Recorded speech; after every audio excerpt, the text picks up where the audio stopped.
Imagine करो, killer ने phone data delete कर दिया, किडनैपर ने जीपीएस ऑफ कर दिया और फ्रॉडस्टर ने तो लैपटॉप फॉर्मेट मार दिया। ब्लैकमेलर ने व्हाट्सएप स्टेटस डिलीट कर दिया और ब्लॉक कर दिया। केस खत्म? बिल्कुल नहीं, बिकॉज डिजिटल दुनिया में ना कोई सच छुप नहीं सकता और इस सच को ढूंढने का काम करता है डिजिटल फॉरेंसिक्स। सो आज के सेशन के एंड तक you will get to know evidence कहाँ मिलेगा, उसे कैसे रिट्राइव करना है और उसे कैसे कोर्ट में प्रेजेंट करना है। So stay with me till the end to learn digital forensics. अब डिजिटल फॉरेंसिक्स होता क्या है? अब देखो, digital forensics basically scientific plus legal method to collect, preserve and analyse digital evidences. But सबसे इंपॉर्टेंट चीज जो आप सबको जाननी चाहिए, दैट इज, पहला तो डिजिटल फॉरेंसिक्स में नॉर्मल डाटा रिकवरी नहीं होती, दूसरा ये टेक सपोर्ट वाला काम भी नहीं है, और तीसरा ये हैकिंग तो बिल्कुल नहीं है। तो इन चीजों में कभी भी कंफ्यूज मत होना। नाउ अब ये लीगल इन्वेस्टिगेशन कैसे है? अब देखो, डिजिटल फॉरेंसिक्स में बेसिकली हमें जो भी डाटा मिलता है, everything we need to get it into the court to prove is this investigation is right or wrong. Clear? So अगर एक लाइन में याद रखना हो तो you can say digital forensic is a scientific and legal method to collect and analyze digital evidences. Why digital forensics matter in real life? अब देखो, crime गलियों, गोलियों और खून में ही नहीं होता, wifi, mobile apps, cloud storage और सोशल मीडिया से होता है, जिसको तुम बोलते हो साइबर क्राइम। अब एग्जांपल देखो, जैसे कि बैंक फ्रॉड हो गए, तुम्हारे डिजिटल वॉल्ट में से पैसे निकल जाते हैं, उस टाइम पे क्या करोगे? डिजिटल वॉल्ट लॉक्स चेक करोगे। अब लेट्स सपोज किडनैपिंग हो गई, तो किडनैपिंग में we go for CCTV, locations, call records. तो ये सारे क्या है? डिजिटल फुटप्रिंट्स ही तो है। अब देखो, कुछ भी क्राइम हो, कहीं ना कहीं कोई ना कोई तो डिजिटल फुटप्रिंट मिलेगा ही मिलेगा, और वही डिजिटल फुटप्रिंट्स हेल्प करते हैं हमारी क्राइम को सॉल्व करने में। क्लियर? चलो, एक इंटरेस्टिंग चीज आपको पता है, आपसे ज्यादा और आपके बाबू सोना से ज्यादा आपका फोन आपको जानता है। आप कहाँ गए, कहाँ थे, क्या फोटोज देखी, कितना वॉक किया, कहाँ रुके, like everything about you. Even your Instagram is so relatable to you. अब सोच रहे हो, अब आपका फोन आपके बारे में इतना जानता है तो वल्नरेबिलिटीज भी तो होंगी ना। तो देखो, अब जब डिजिटल फॉरेंसिक्स है तो आप झूठ तो नहीं बोल पाओगे, क्योंकि आपका फोन आपके बारे में सब कुछ जानता है। कहीं ना कहीं तो डिजिटल फुटप्रिंट्स मिल ही जाते हैं। So stay safe. Now let's come to type of digital forensics. अब देखो, डिजिटल फॉरेंसिक्स है ना, इसके भी बहुत सारे टाइप्स होते हैं। अब जैसे कि साइबर क्राइम है, अलग अलग होते हैं, सेम डिजिटल फॉरेंसिक्स भी अलग अलग है। अब अगर आपको डाटा लैपटॉप से मिल रहा है या किसी भी नेटवर्क रिलेटेड चीज से मिल रहा है, फोन से मिल रहा है, तो इन सब के लिए अलग अलग डोमेन्स हैं। अगर मैं सिंपल वर्ड्स में कहूं, if you get your data from laptops then it is computer forensics. If you get your data from mobile, that is mobile forensics. अगर राउटर के लॉग्स हैं या फिर नेटवर्क रिलेटेड चीजें आपको चेक करनी है, दैट इज नेटवर्क फॉरेंसिक्स। अगर मैं बात करूं गूगल ड्राइव की, आई क्लाउड की, है ना, Amazon cloud, then that is cloud forensics. और अगर मैं बात करूं, तुम्हारे रैमडम्स हो गए, है ना, मेमोरी रिलेटेड हो गया, हार्ड ड्राइव हो गए, हार्ड डिस्क हो गए, दैट इज मेमोरी फॉरेंसिक्स। और सबसे इमर्जिंग फील्ड है, that is IoT forensics, Internet of Things, means every smart thing that has a sensor, like your Alexa home, your AirPods, your smartwatch, everything that is connected with the sensors. Okay, next सबसे important, that is malware। होता है ना कि phone नहीं चल रहा, एकदम से फोन में अलग अलग ऐप आ गए, आपका डाटा चला गया, आपके सारे डिटेल्स चले गए और आपको पता भी नहीं चल रहा है, दैट इज मालवेयर फोरेंसिक्स। अब देखो, डिजिटल फोरेंसिक्स ना पूरा का पूरा टीम गेम है, ठीक है, हर स्पेशलिस्ट का अलग रोल है। एक मूवी की तरह सोचो कि हर मूवी में एक सुपर हीरो होता है, उसकी अपनी अलग सुपर पावर्स होते हैं, एंड में क्या करते हैं, मिलकर सारी सुपर पावर्स को यूज कर क्रिमिनल को एक्सपोज कर देते हैं। That is what we are doing in forensics और इवन अ डिजिटल फोरेंसिक्स। तो चलो अब आ जाओ डिजिटल फोरेंसिक इन्वेस्टिगेशन प्रोसेस पे। अब इसको हम डिजिटल फोरेंसिक फेजेस भी बोलते हैं। बिफोर स्टार्टिंग द टॉपिक, अब देखो, कोई भी इन्वेस्टिगेशन है ना, you need to follow the SOP. अगर तुमने एसओपी फॉलो नहीं किया तुम्हारा चेन ऑफ कस्टडी ब्रेक होगा। चेन ऑफ कस्टडी ब्रेक हुआ तो इट मीन्स तुम्हारे एविडेंस इंटीग्रिटी पे आएगा क्वेश्चन मार्क। इट मीन्स तुम्हारी सारी मेहनत हो जाएगी बर्बाद, क्योंकि कोर्ट में वो एविडेंस एक्सेप्ट ही नहीं होगा। तो for that you need to learn the proper steps of identifications and preservation and analysis. अब देखो जो हमारा ये डिजिटल फोरेंसिक इन्वेस्टिगेशन प्रोसेस है इसमें बहुत सारे स्टेप्स हैं। तो देखो सबसे पहला स्टेप होता है हमारा आइडेंटिफिकेशन का। अब आइडेंटिफिकेशन यानी कौन सा डिजिटल एविडेंस रिलेवेंट है क्राइम से और कौन सा नहीं। अब देखो इसके लिए मैं आपको रियल वर्ल्ड एग्जांपल देती हूँ। अब देखो एग्जांपल मैं दे रही हूँ, पॉसिबल एविडेंसेस में मैं बताऊंगी, but you have to comment a proper data that you are getting from that evidence. Okay, अब देखो लेट्स सपोज कि कोई एक केस हुआ है ऑनलाइन फाइनेंशियल फ्रॉड का, तो उसमें कौन से पॉसिबल डिजिटल एविडेंसेस है जो आपको मिलेंगे।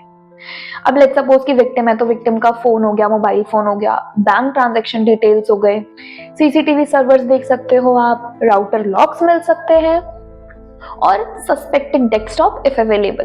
तो नाउ लेट्स कमेंट कौन कौन से एविडेंसेस या कौन कौन सा डाटा हमें इसमें से मिल सकता है।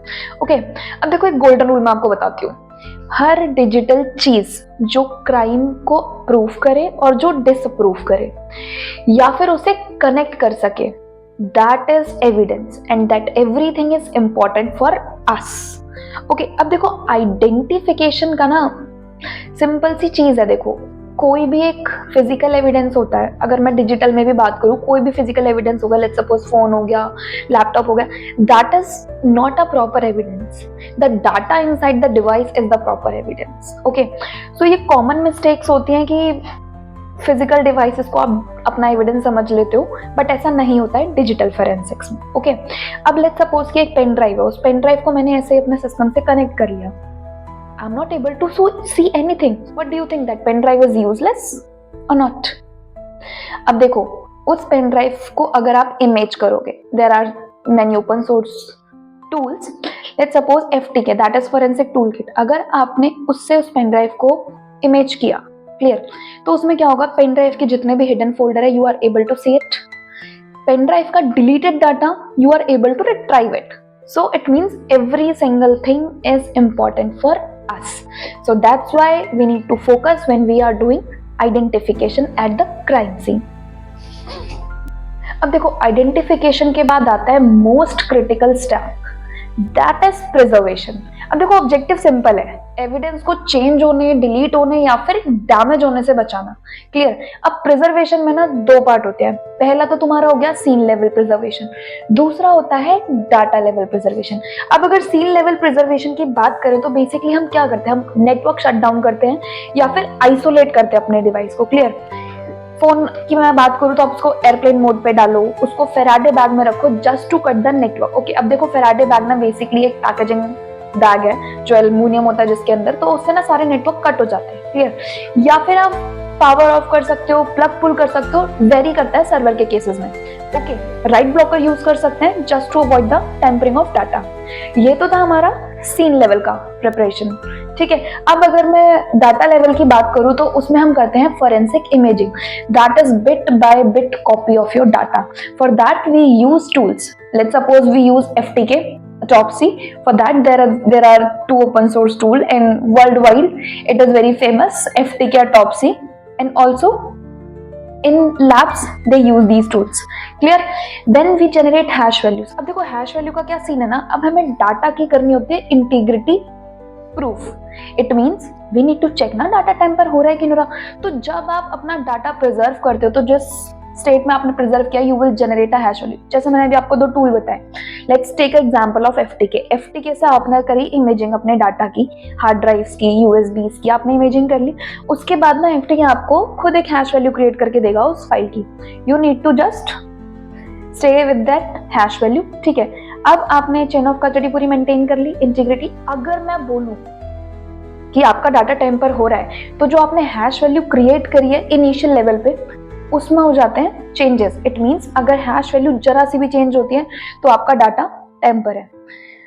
अब हैश वैल्यू का क्या सीन है ना, अगर आप अपना लेट्स सपोज कि एक वर्ड फाइल में अपना नाम लिखो, ठीक है, अब नाम के बीच में आप स्पेस भी डालो और उसकी हैश वैल्यू दोबारा करो तो दोनों हैश वैल्यू डिफरेंट आएंगे. The first file has a different hash value and the second file has a different hash value.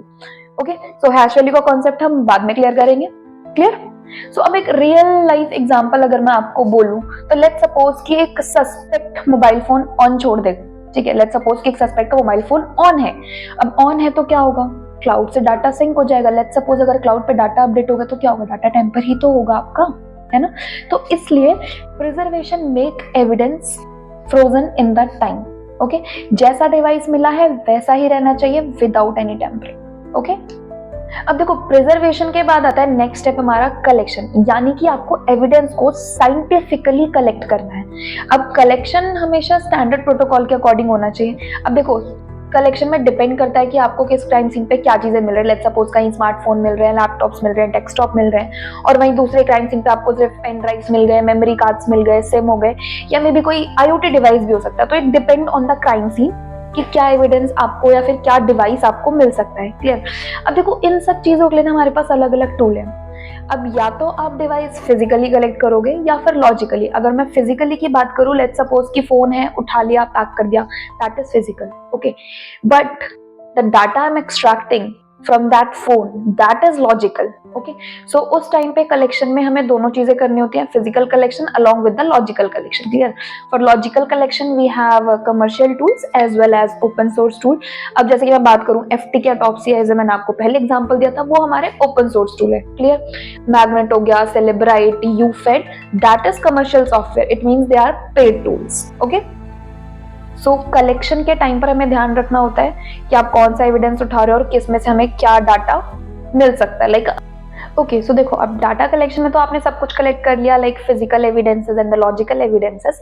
Now let's come to data acquisition. अब data acquisition basically examination you can say. अब इसमें क्या होता है ना कि raw data को एक प्रॉपर स्ट्रक्चर में कन्वर्ट करके we can examine all the things like your file system, deleted files, all the files that you recovered, hidden folders, browser history, Windows artifact.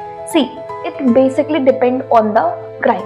अब देखो कोई भी क्राइम हो सकता है ना, साइबर क्राइम भी बहुत सारे टाइप के होते हैं. लाइक अब हर एविडेंस जाके आप ऐसे एनालाइज नहीं कर लोगे ना, like it's a very wide field. Clear? अब लेट्स सपोज फाइनेंशियल फ्रॉड हुआ तो there are some evidences you look for. Okay, cyber bullying you look for the same. तो बहुत सारे तरीके के एविडेंसेस होते हैं जो कि हमें मिल जाते हैं. Will discuss it later when we are discussing the specific domain. Okay, so now let's come to analysis part. अब देखो एग्जामिनेशन है तो एग्जामिनेशन के बाद आता है एनालिसिस. अब एनालिसिस में हम क्या करते हैं, हम बेसिकली प्रूव करते हैं कि कौन सा एविडेंस हमारे इन्वेस्टिगेशन या फिर जो क्राइम हुआ है उसको अप्रूव कर रहा है या फिर उसको डिसअप्रूव कर रहा है. Okay, so that is a very crucial part. We need to do it very needfully and very carefully. Okay, अब देखो analysis में we basically use the tools. Okay, for examination we use the tools. Tool gives us all the data. We just need to put our raw data into the tool. Manual data acquisition या फिर manual analysis नहीं होती है digital forensics में. Okay, होती है. There are some cases when we are talking about the social media crime. So for that you can go on the initial level, that is manual acquisition. Clear? So अब analysis हो गई. Analysis के बाद आप क्या करोगे, reporting. अब reporting में क्या होता है ना कि हर एक चीज you have to mention, like every detail of the examiner, your device, what evidence you get it from the crime scene, what tool you use to analyze the evidence, what tool you use to extract the data, like everything you have to mention along with the supporting documents. So this is what your digital investigation process is.